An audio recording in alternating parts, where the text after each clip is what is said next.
ஆதிசேஷன். ஆதிசேஷன் தான் பிரதமமான ரூபம் அவருக்கு. அடுத்தது என்னன்னா, இது நித்திய சூரி, நித்தியபடி பெருமாள்கிட்ட இருக்கிறவர், நித்திய கைங்கரியம். அடுத்தப்புறம் பெருமாளுடைய திரேதாவதாரத்தை, திரேதாயுகம் துவாபர யுகம் கலியுகம், திரேதாயுகத்தில் ராமனாக அவதாரம் பண்ணினார். அப்போ லக்ஷ்மணஸ்ச ததப்பரா, இளைய பெருமாளாக ஆதிசேஷன் அவதாரம் செய்தார். பலபத்ர திருத்தீயஸ்து, பலராமனாக அடுத்தது துவாபர யுகத்தில் கண்ணன் அவதாரம் பண்ணும் பொழுது பலபத்ரனாக, கண்ணனுடையதான அண்ணாவாக பலராமனாக அவதாரம் பண்ணினார் அந்த ஆதிசேஷன்.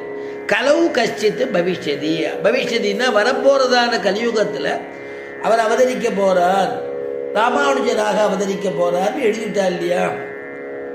அதனால இதெல்லாம் பெருமாளுடையதான அம்சாவதாரம். அதை வச்சுதான் பாகவதாலும் கொண்டாடுறான்.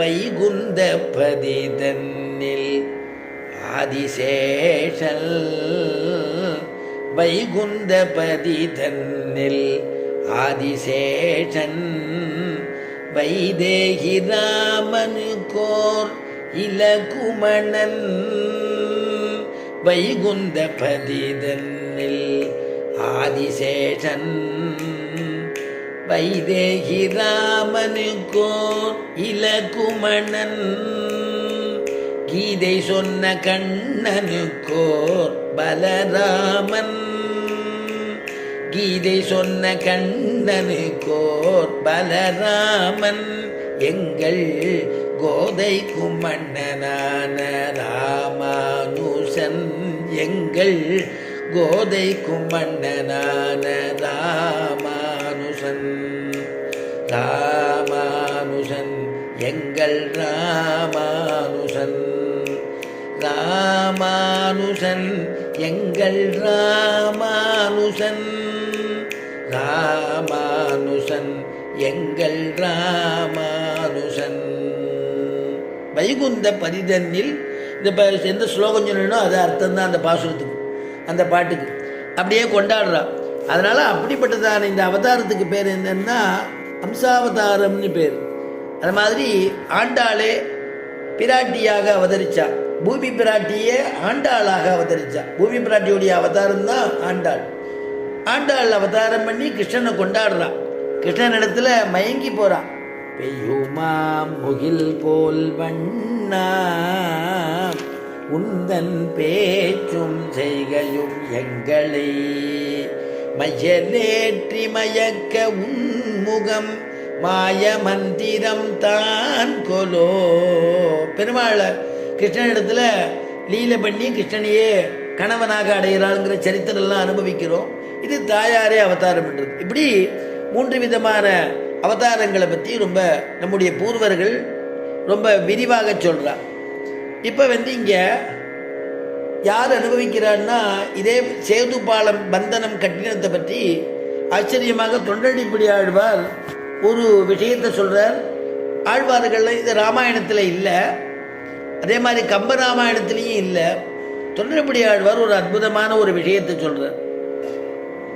ஏன்னா இது ஒரு தன்னால் முடியுமா அப்படின்னு யோஜனை பண்ணாமல் ஒரு அணில் கைங்கரியம் பண்ணித்தான் அந்த சேது பாலத்துக்கு. அவெல்லாம் கல்லை கொண்டு வந்து போடுறா.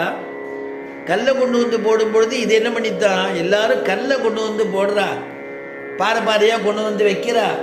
நாம் வேணா மண் வேணா அடிப்போம், அது சமதளமாக ஆகிடும் அப்படின்னு அதோடைய எண்ணமா நாம் பண்ணணும் அப்படின்னுட்டோ அத்தனை குரங்கு கூட்டங்களுக்கு நடுவில் காலில் சிக்கிக்காமல் கிடுகிடுன்னு ஓடி அது இந்த சமுத்திர ஜலத்தில் ஒரு முழுக்கு போட்டு அந்த மணலில் விழுந்து பிறண்டு அந்த எங்கே கல் இருக்கோ அந்த இடத்துல போய் உடம்பை செலுத்து அந்த மணலை கொட்டி கைங்கரியம் பண்ணுறதான். இதை ராமனுடைய கடாட்சத்தில் விழுந்துடுத்து. ராமன் இதை கடாட்சிக்கிறார். இத்தனை பேர் ஆஞ்சநேயன்லாம் கைங்கரியம் பண்ணுறச்சே ராமன் கடாட்சிச்சார்னா ஒரு பாறாங்கல் அப்படி தூக்கிட்டு வரக்கூடிய வானராள்லாம் என்ன பண்ணுவாளாம், அடுத்த தடவை வரைச்சே இந்த கையில் ஒன்று இந்த கையில் ஒன்று ராமன் பார்க்குறாருங்கிறதுக்காக. அதில் நம்ம கைகிரி இன்னும் பண்ணுவோம் இப்போ ராமனுடைய கடாட்சம் விடுறதுன்னு எடுத்துன்னு ஓடி வருவாளாம். இன்னும் சில குரங்குகள் இங்கே தலையில் ஒன்றும் 2 கையிலையும் ஒன்றும் வாலில் பலம் இருக்குது, வால்லையே இந்த கல்லை சுருட்டி அந்த கல்லை தூக்கிட்டு வராளாம். ஏன்னா குழந்தைகளுக்கு அந்த வாதியை இந்த மரத்தில் சுற்றிக்கிற மாதிரி சுற்றிக்கிறது, கல்லை தூக்குறது தான் கம்பன் அனுபவிக்கிறார். அதனால் அந்த மாதிரி காலிடை ஒரு மலை உருட்டி கைகளில் மேலிடை மலையினை வாங்கி, கால்னால அந்த வானரால்லாம் ஒரு மலையை உருட்டுறதுதான், உருட்டியே கொண்டு வருதான். அப்புறம் உருட்டியே எத்தி அப்படி கையில் வாங்கிக்கிறதான். கைகளில் மேலிடை மலையினை வாங்கி விண் தொடும் சூளுடை மழை மலையினை, அந்த வால் வானத்து வரைக்கும் போகிறதான், அவ்வளவு நீண்ட வாலம் அந்த வானராளுக்கு.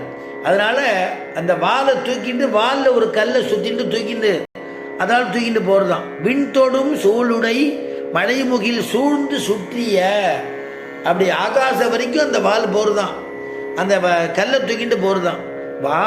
வானிடை ஒரு மலை ஏந்து வந்தவா, அதில் கூட ஒரு மலையை தூக்கிட்டு வரியே, வாலில் கூட ஒரு மலையை தூக்கின்னு கைங்கரியம் பண்ணித்தான். அதை இங்கே ஆழ்வார் அந்த குரங்கு பண்ணதை சொன்னால் கூட அணின்னு ஒரு உபாயம் பண்ணித்து கைங்கரியம் பண்ணித்து அப்படிங்கிறத சொல்கிறார். குரங்குகள் மலையை நோக்க குளித்து தாம் புரண்டிட்டு ஓடி, குரங்குகள் மலையை நோக்க, மலையை நோக்கன்னா எப்படி பூ தொடுக்கிறாளோ கட்டி கட்டி 2 விழுதி பூ, அதுக்கப்புறம் 2 விருட்சி பூ, அப்புறம் பச்சைக்கு 2 அப்படி வச்சு கட்டி இப்படி தொடுக்கிறாளோ, அந்த மாதிரி மலையை அழகாக அப்படி கொண்டு அதுக்கு செட்டாகிற மாதிரி மலையை வானராளெலாம் கொண்டு கொடுக்குறாளாம். கொடுத்து யார் நலன் கையில் கொண்டு கொடுத்துட்றா, நலன் வாங்கி அடுக்கிறானோ. ஏன்னா நலன் கையால்